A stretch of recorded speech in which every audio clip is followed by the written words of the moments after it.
Oh, all right. Hi, everybody. My name is Falak, and I am a nutritionist and cosmetologist at Derma Design and Diet Design. I am just going to give you a brief idea about what we and then I'm going to start talking about fasting.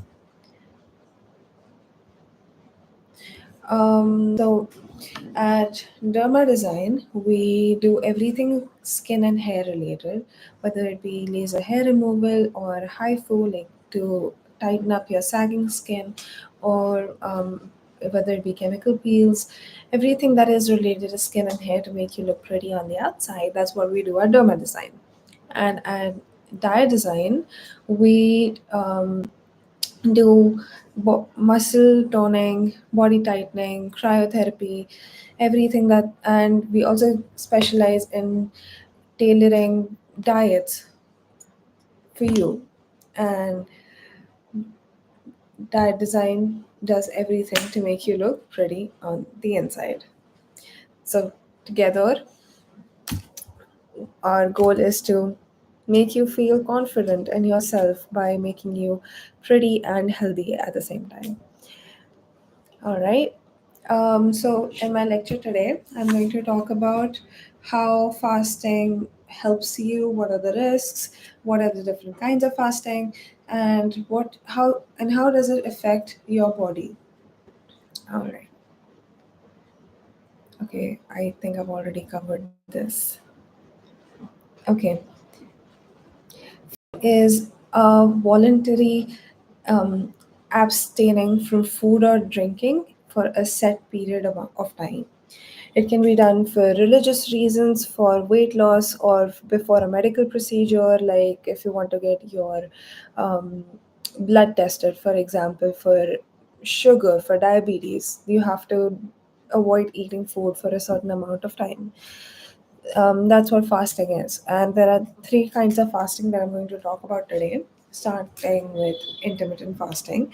Intermittent fasting is eating within certain windows each day, such as 12 hours or 16-hour windows, for example.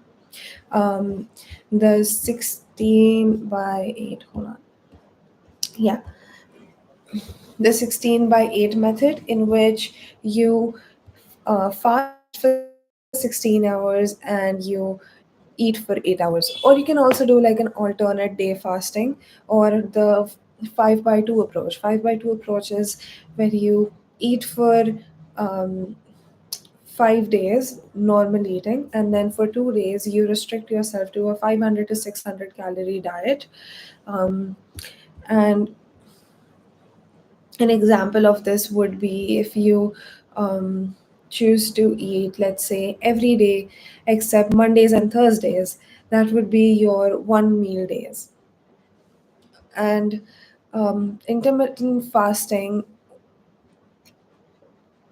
is like the younger sibling of prolonged fasting. Prolonged fasting is like fasting the same way, just for more than 24 hours, such as 5 days or 20 days. Some do it for religious reasons, and a lot of people just do like prolonged fasting for like 2 to 3 days, like 24, 36, 48, or even 72-hour fasting periods. But these are not necessarily better for you, and it may actually have more risks than intermittent fasting. Going too long without eating might actually encourage your body to start storing more fat in response to starvation. Because when you go too long without eating, your body does not understand that this is voluntary. It thinks that your body is back in the caves and it has to find food every day, and it conserves energy by slowing down your metabolism. And this state is called starvation mode or adaptive thermogenesis. And the third type of fasting is dry fasting. Dry fasting is a type of prolonged fasting, but it involves only water. So, some people may do water fasting with or without intermittent fasting, for example. let's look at the Ramadan fasts. It's basically intermittent fasting, which is accompanied by dry fasting because you're restricting yourself from eating and drinking water for like a big period of time through the day, like 8 hours or 16 hours, depending on where you live. Okay, daily time restricted fast, like dry fasting, um, could be let's say between 10 a.m. to 6 p.m. Or it could also be like a 5 to 2 fasting, like the Monday to Monday and Thursday could be your off days, and the other days you can drink water normally. Um, okay, effects of fasting. We are going to um, talk about intermittent, prolonged, and dry fasting somewhat interconnected. So I want you to pay more attention because it might get a little technical and a little confusing. Okay,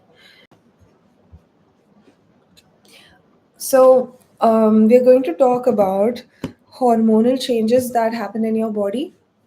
We're going to talk about how your body adapts to this energy deprivation, how your body stores or breaks down fat, or it loses muscle, how your body gains or loses weight, and how does all of this happen. Okay. Okay, so the first thing is energy deficit and hormonal changes, like the hormonal imbalance or the balance that is created because of IF or prolonged fasting. We're going to get into this first, okay? So, when you don't eat for an extended period of time, your body's glucose, that is the sugar levels, drop and it starts storing glycogen. Glycogen are basically carbohydrate stores that exist in your liver and in your muscles. Your body sugar, glucose, converts into glycogen. Glycogen is the storage form of carbohydrate. And once your body has too much glycogen, it starts converting this glycogen into fats.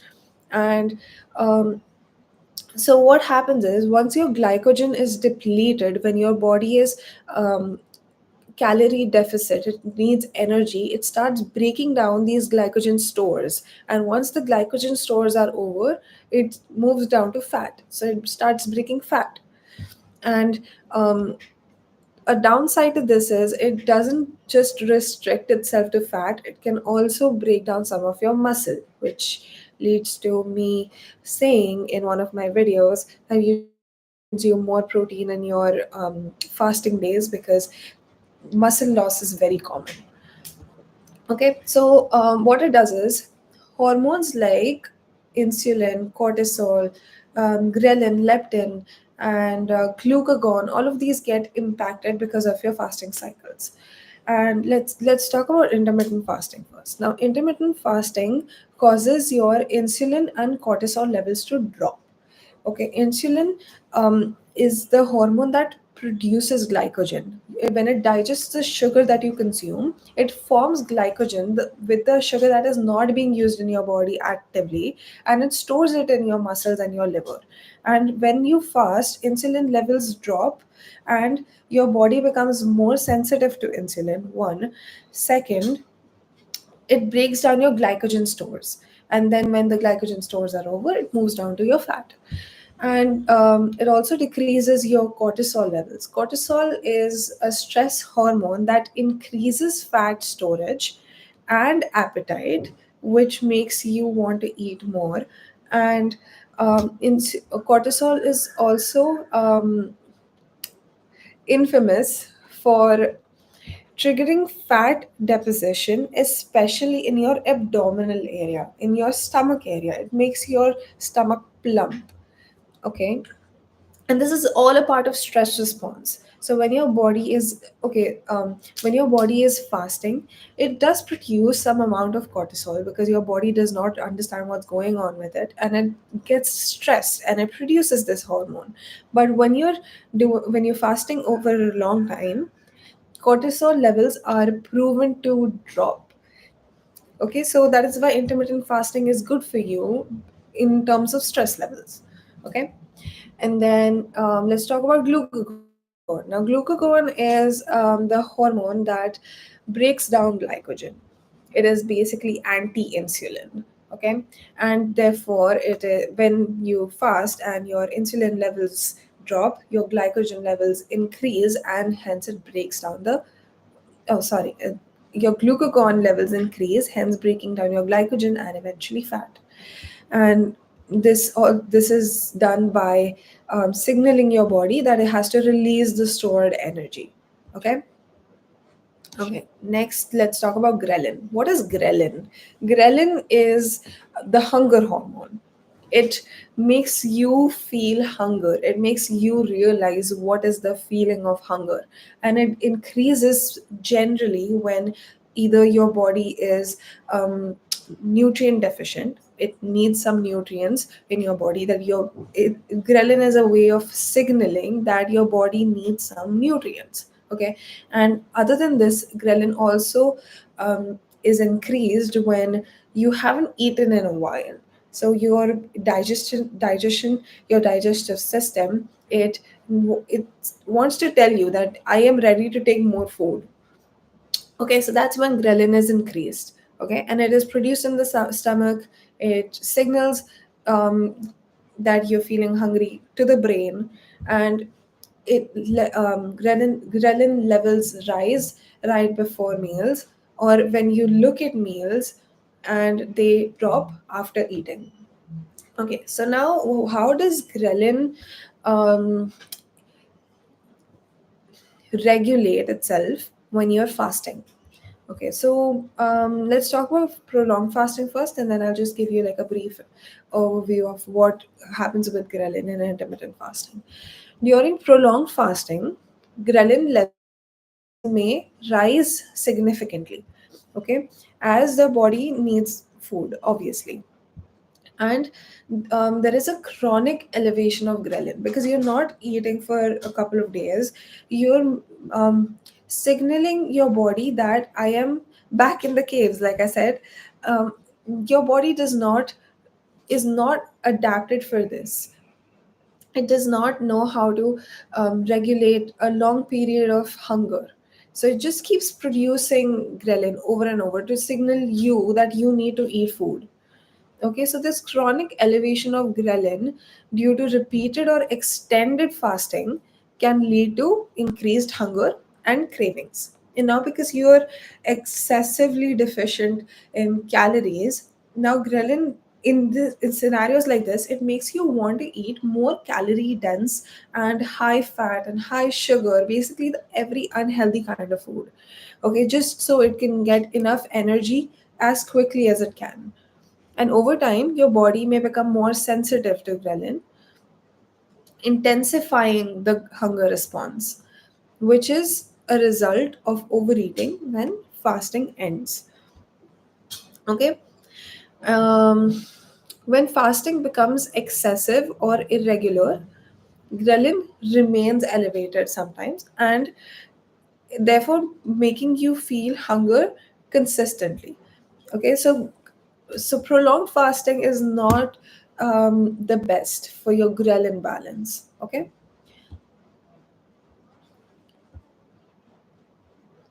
All right, and for intermittent fasting, there are a lot of studies that suggest that intermittent fasting may actually lead to decrease in ghrelin levels compared to continuous eating or prolonged fasting, potentially leading to increased hunger for the time being, but eventually improved appetite control.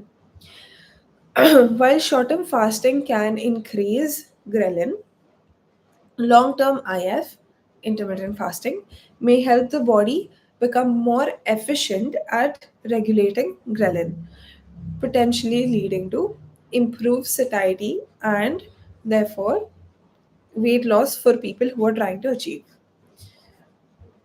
Okay, next is leptin. Now, leptin is the opposite of ghrelin. It is a satiety hormone. The higher levels of leptin lower is your appetite.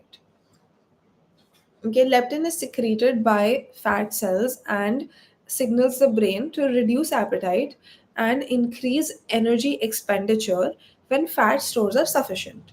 Now, this does not mean that you go on to take maybe leptin supplements or something, because that is not what a dietitian would um, recommend.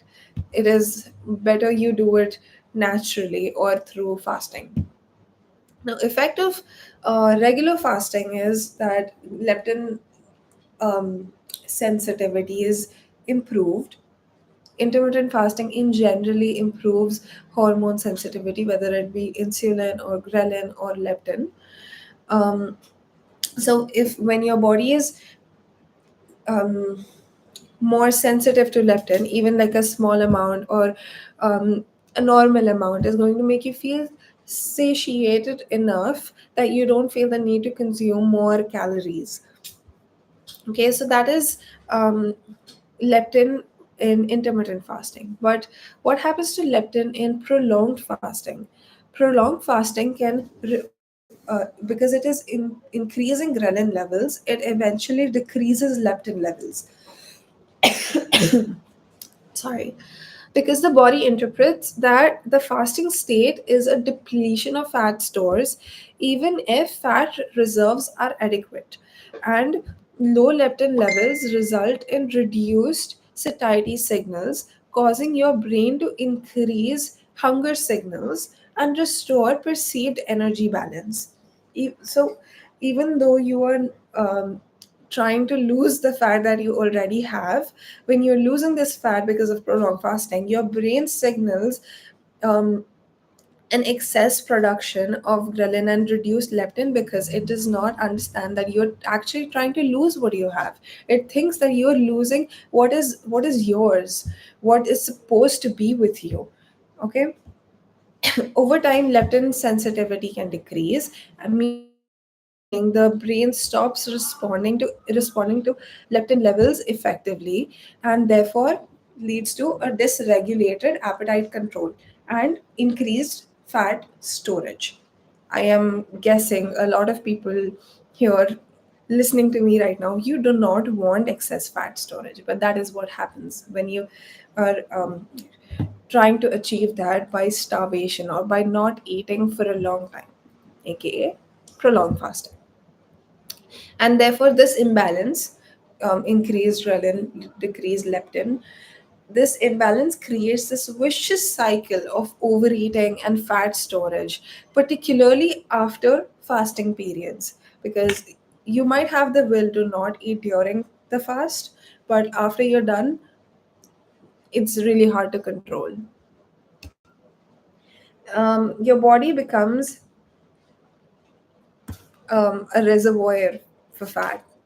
Okay, so what I'm trying to get with the imbalance story is prolonged fasting is not the best way to go if you want your hormones to be regulated. Intermittent fasting, on the other hand, good option. Okay, next, I'm going to talk about metabolic adaptation. Um, Metabolic adaptation is when your body increases or decreases the amount of calories that it burns at the stage of resting. Okay. um, Resting metabolic rate, or RMR, is the amount of calories that your body uses, the amount of food that you need to maintain your RMR is adapted when your body is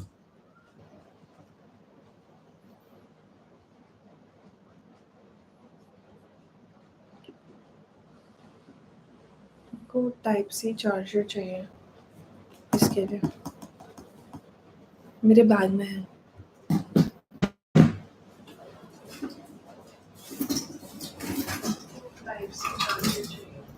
mute है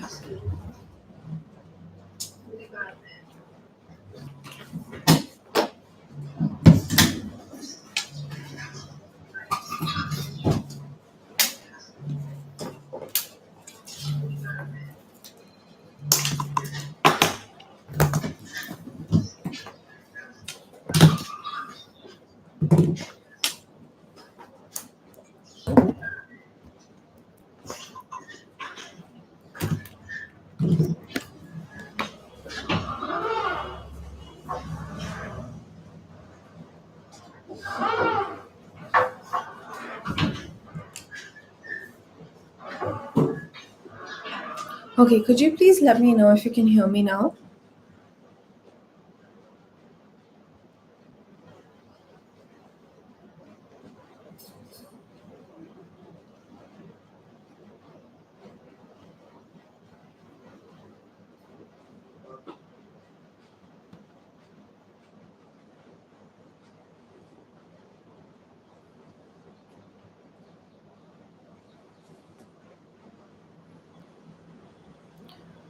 Hi, can you please let me know if you can hear me?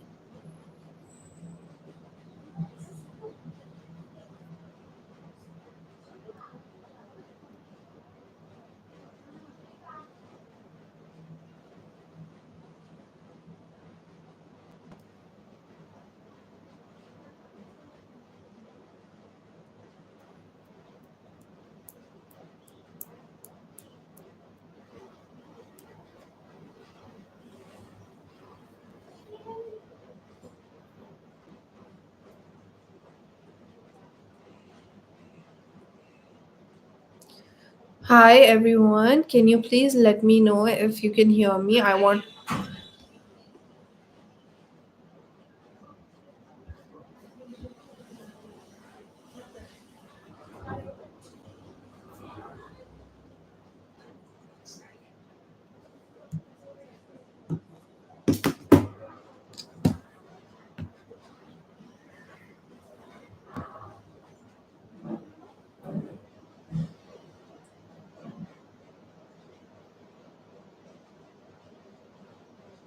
Okay.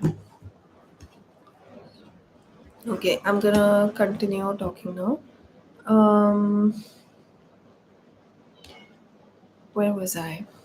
Okay, so to prepare your body for future energy scarcity, your body may store a higher proportion of consumed calories as fat once it become as as fat because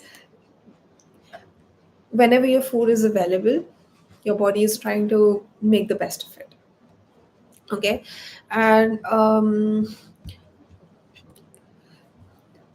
like I said about cortisol, when in the long run cortisol levels go down with intermittent fasting, with prolonged fasting cortisol levels are typically increased. There are studies showing this because your body is in a constant state of stress, and with higher cortisol levels your fat um, levels increase when every time you eat even the smallest amount of food, because your body is trying to save that amount for future scarcities.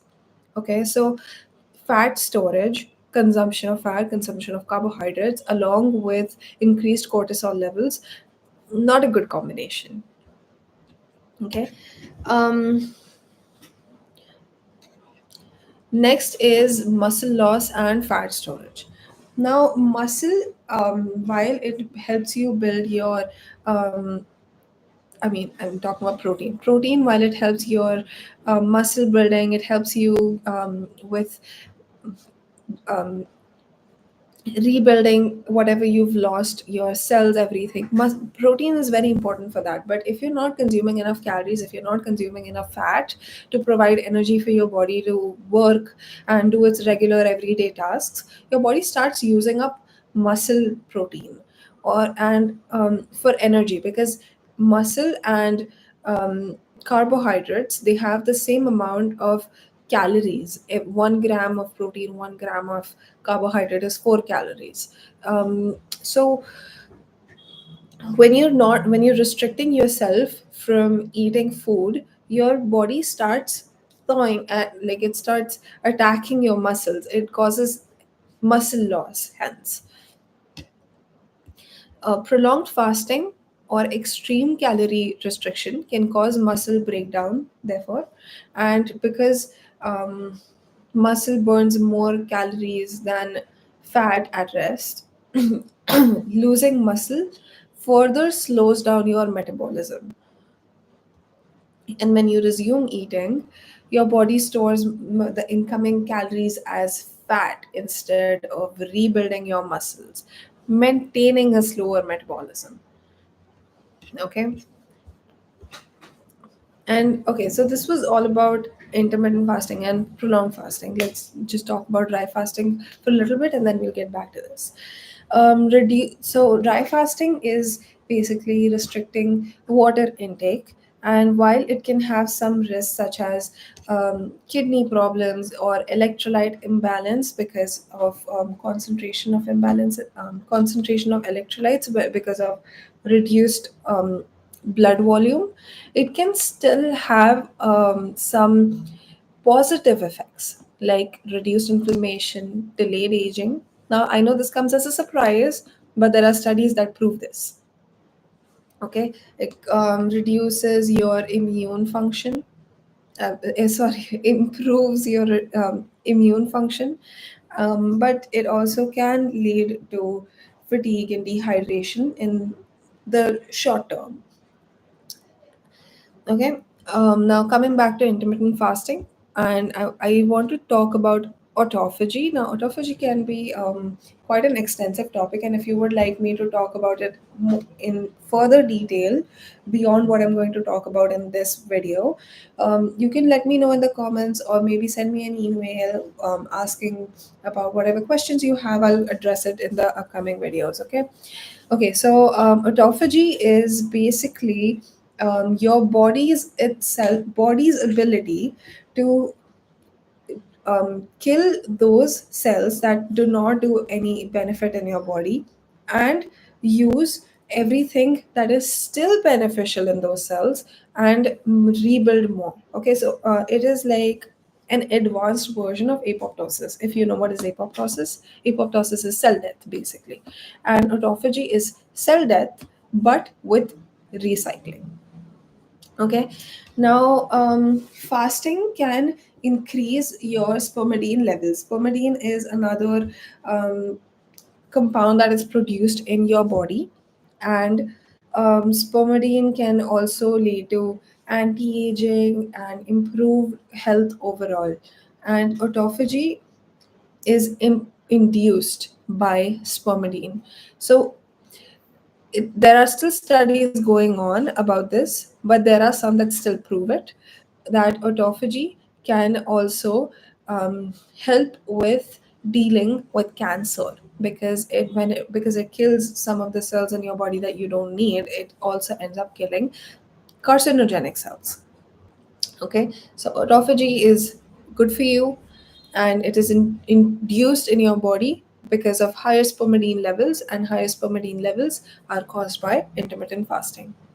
Okay, now while there are so many benefits, there are some risks, but all the risks that are associated with your fasting regimes, they are typically short term, such as fatigue, dehydration, emesis or vomiting, headaches, irritability, low energy. All of these things you feel when you're fasting. But once you're done fasting, everything goes back to normal. Everything is just fine. Okay.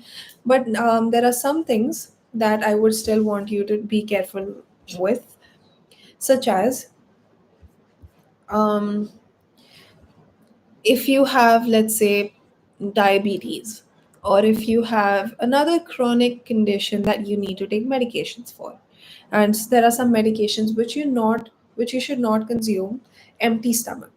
Okay, so in cases like that, it is important to have your fasting routine tailored to you, and for that I would recommend you talk to a nutritionist or a dietitian or a doctor who your personal doctor, family doctor, maybe your cardiologist if you have, let's say, cardiovascular problems.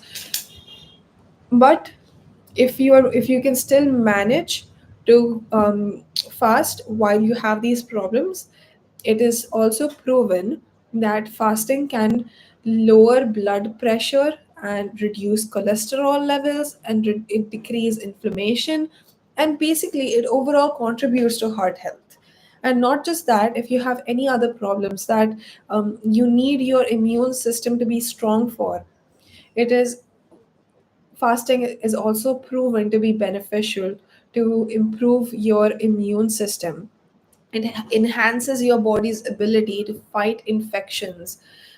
What could be better than that, right?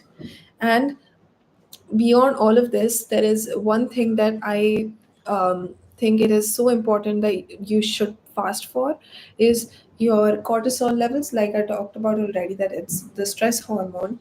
And when you fast intermittent fasting, I'm not talking about prolonged fasting, intermittent fasting can actually reduce your cortisol levels in the long run, which reduces your overall being stress, and therefore improving your mental clarity, your mood, your in general stress levels. It can also help with anxiety and depression. Okay, back to risks.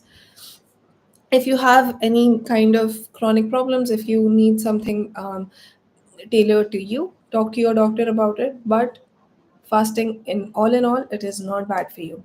Oh, and if let's say you're pregnant or you're lactating, in situations like that where you need the nutrition not just for yourself but also for your child, I would say in situations like that, you can avoid fasting. Okay. mm, okay, so the key takeaways from today's lecture are that you should opt for intermittent fasting over prolonged fasting, because it allows your body to take some time, adapt to the triggering, adapt to the new um, eating habits without triggering survival mechanisms. Okay. And another thing that I would want to mention as a nutritionist is, whenever you have your eating windows, make sure you consume a lot of protein, good healthy fats that can provide you with the energy for the rest of the day without making you feel fatigued and dehydrated. Consume a lot of fiber, and avoid overly calorie deficit fasts, okay, because they can cause hormonal disruptions. Balancing your fasting with proper nutrition and consistency is very important, because it helps maintain a healthy ghrelin leptin balance, and it ensures sustainable good benefits without any crazy adverse effects. Okay. And here I have a little QR for you. Let me just move it around on the screen so you can see it. Okay. Okay. All right. So you can scan that for offers and some promotions at my um, establishment, Diet Design and Derma Design. And to contact me with your questions, anything that you want to know, um, you can text me on DM me on Instagram, or you can also send me an email. There is a question: is there any best age for fasting? Personally, this is something inspired by Ramadan. It is it is a very good practice to start building the habit, or introducing fasting at an early age, maybe like 10-year or 15-year old. Okay, and then do it throughout your life whenever it's comfortable for you, like 1 month in 1 year, or maybe divide it throughout the year, however is comfortable for you. Start fasting at an early age and do it throughout your life, because it is a non-invasive, non-medicated way of improving your health at such a good level. Okay. Okay, thank you very much. I think that'll be it for today. If you have any more questions, you can send me an email. If you want, I can stay here for another 5 minutes.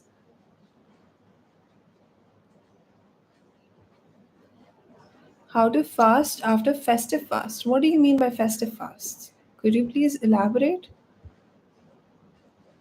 And how, if you want to fast on a weekly basis, I think that's amazing. Go for it. Maybe pick a day Yeah. Totally, totally. You can eat during a 9 hour open window, definitely. Just make sure you're not consuming very high calorie or very high sugar or unhealthy foods. Okay, like try to eat healthier foods when you're um, during that 9 hour or 8 hour or 10 hour open window. Okay, just focus on the nutrients instead of just filling yourself up. Okay, and how to start eating normal after a month of fasting. Okay, so you can introduce yourself, you can introduce foods that you enjoy slowly. Um, you can let yourself get you okay actually I it's very normal. I don't understand how it'll be difficult. It's just that your brain is like trained to eat food at a certain time, like at 4 or 5 a.m in the morning. So it might you might feel hungry at that time, so try maybe like pushing your food 1 hour or 2 hour and every single day. Instead of eating your food at like 5 in the morning, you can have it at 7 in the morning, or maybe like 9 in the morning.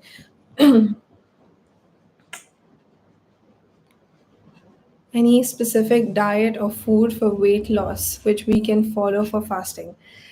Um, when you're fasting, I think you're stressing your body enough already. Like try not going crazy with it because you don't want to trigger your survival instincts. If you want to lose weight, focus on losing maybe like 2 kilos in 1 month, and 2 kilos with fasting shouldn't be crazy. Just don't eat a lot of, like, let's say, fried foods, because this is something that I know people like to enjoy when they're fasting, especially in Ramadan. Fried foods are like a must. Yes, so like I am saying, high fat foods, fried foods. Try focusing more on the healthy fats, the fats that can actually contribute to like your body functioning instead of just filling you up with calories. How to get muscle toning after weight loss by fasting? Just I would say just focus on reducing your calorie. Just be like slightly calorie deficit, not crazy calorie deficit. If you, let's say, your BMR is 1200 or 1500, maybe bring it down to maybe like 1100 or 1200 calories a day, instead of like bringing it down to 500 calories a day. Because fasting, like I said, fasting is already anyway stressing your body enough. You wouldn't want to like include a crazy weight loss routine while fasting. 60 kilo female, maybe like around 50 grams of protein. That's like one breast of chicken. That's it.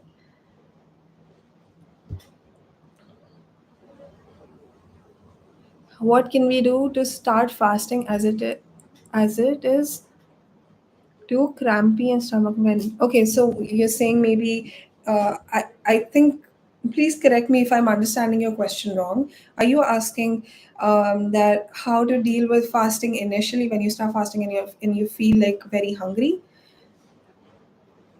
In that case, try including high fat foods which are like healthy, let's say nuts and seeds and avocados, or maybe like soak your nuts and seeds and dates overnight and then make a milkshake out of that, because that stuff is going to keep you full. And because it is going to keep you full, you're not going to want to eat through the day when you're like fasting. First day of fasting can cause headache because um, I am assuming you're talking about Ramadan fasting, because um, when you get headaches, it is because your body is still not adapted to um, calorie deficiency or dehydration. Give it a few days. Just make sure when you have the open window, eat everything that you want to eat. Just focus on the healthy stuff, drink lots of water, and hopefully you won't feel that headache on the second day. Can we do exercise during fasting? Of course. Who says you can't? Just make sure you're hydrated enough to not make fasting difficult for you. How much time? Okay, intermittent fasting is not a solution or the way to go for weight loss. Intermittent fasting's main goal is to make you healthier. And if you're doing that along with calorie deficiency, then it leads to weight loss.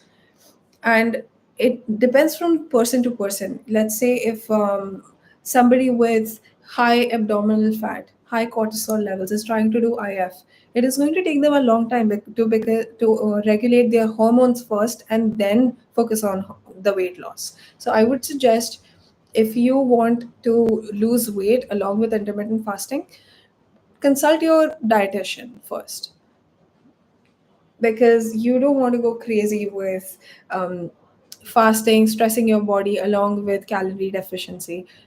You want to understand these things first, how it is going to affect you as an individual. Can we eat 5 dates during open window? Yeah, definitely. Dates are amazing. Dates have fiber. Dates have nutrients. It has potassium. It has magnesium. It has sugar. You need carbohydrates so much because, like I said earlier, you want carbohydrates and fats enough so your body does not attack your muscles. To prevent muscle loss, you have to consume enough carbohydrates, and dates are amazing for that. A healthy option, even. Any more questions, or if there is something that I have missed or failed to address, if anything like that, can you please let me know now? How to balance out plate with carbs, protein, and fats. Okay, so especially when you're fasting, I would recommend the amount of food that you eat. Make sure that 60% of that is carbohydrates. The remaining 40%, oh, sorry, 50% of that is carbohydrates. Remaining 50%, make it 25 and 25. 25 protein, 25 fats. You know how when you're kids, your teachers, they make this plate for you where they like separate proteins, and they separate fruits, and they separate vegetables, and they separate whole grains. For that, I would say, um, make sure like half of your plate is carbohydrates, high protein, high fat foods, and half of your plate is like fruits and vegetables, because you need vitamins and minerals, obviously, and half of your plate is good fats. Shall we avoid fruits and juices after fasting? Will it spark sugar in body? Yes, it will. It will give you a sugar spike, but it is good sugar. Don't worry about it. Fruits and juices are very important because they have the nutrients that you need to provide your body with. You need to give yourself vitamins and minerals, or else your body is not going to function properly.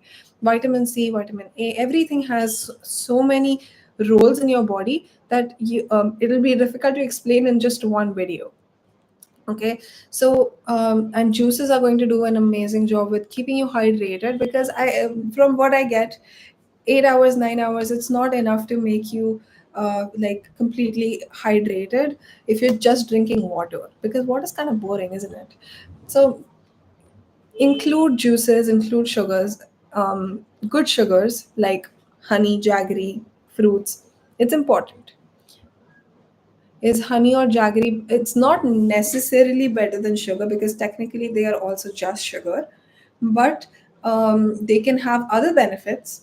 Like honey can have benefits for good skin, or maybe with keeping you for anti-aging. Honey is good with that. Jaggery is just sugar, just like slightly less refined version of it.